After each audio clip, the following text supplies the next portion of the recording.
Today on Tipton 4x4, we're going to show you how to put a nice brand new fresh set of ball joints in a JK front axle. Come check it out.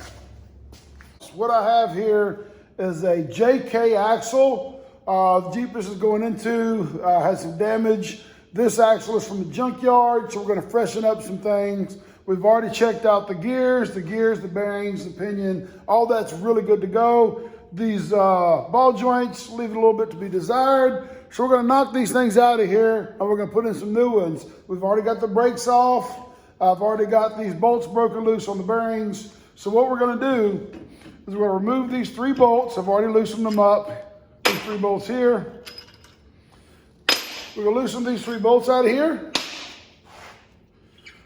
I've already loosened these up as well. This is your ball joint bolt. Take this is your axle shaft. It slides right on out of there.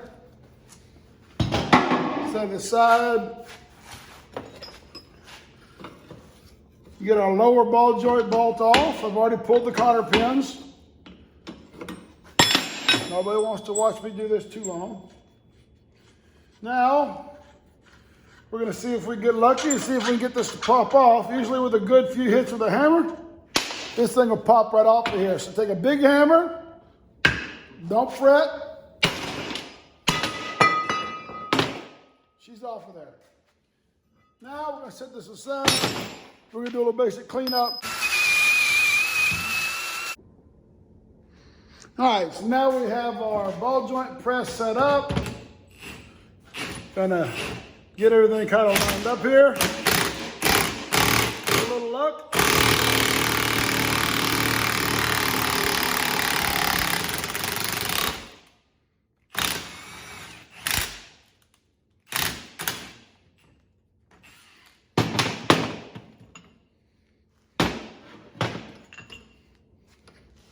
Now we're going to set up for this bottom one. All right, now we're on the lower ball joint. A little bit different setup. Ball joint's a little different direction here. See if we get everything lined up. Right where we want it.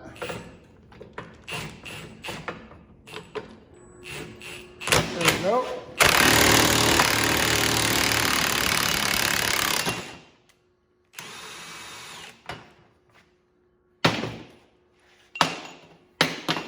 There you go, and that ball joint is out. Now we're gonna clean the surface up just a little bit, and then we're gonna put them back together. All right, so we got our ball joint in here ready to go. We got our zerk fitting here, pointed towards the front of the vehicle, so we'll be able to get to it after it's installed.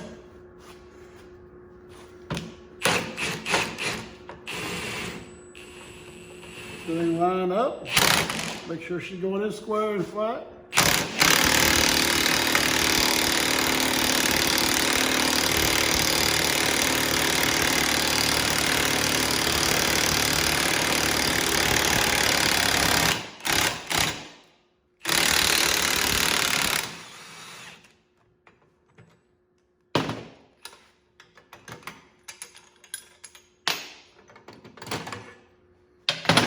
And that lower ball joint is installed. All right, now we've got our upper ball joint ready to go in. This upper has the angle right here, so it requires a special lower piece that has an angled cut on the top. This bottom one pushes flat down. We're relatively square. We're gonna pour the coal to it and see what happens.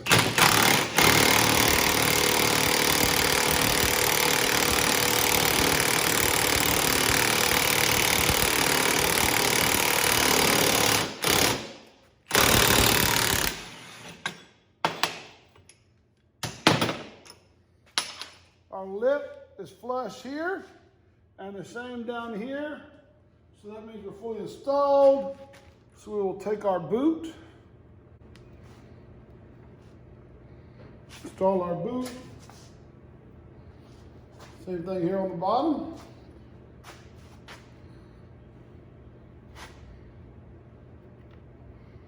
And there you go. She's all installed, ready to go. All we gotta do is put the seat back on it. All right, so now we got all of our ball joints in, got our Zerk fittings on, got our boots all lined up perfect. Now it's time to put our outer C, our outer knuckle back on. So, we got our nuts, upper, lower. We got our bracket for ABS. Slide it up there.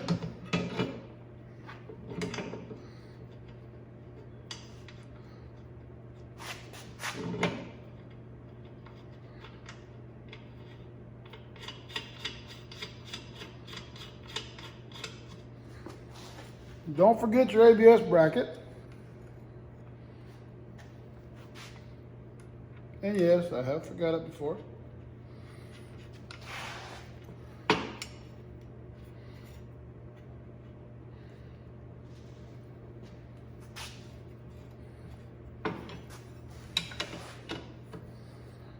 By the way, this is an 1/16. Usually the factory ones are 1 1/8. But these newer nuts are a little bit different, but they're fine. So we're just gonna snug this up, line up our cotter pins, put our cotter pins in it.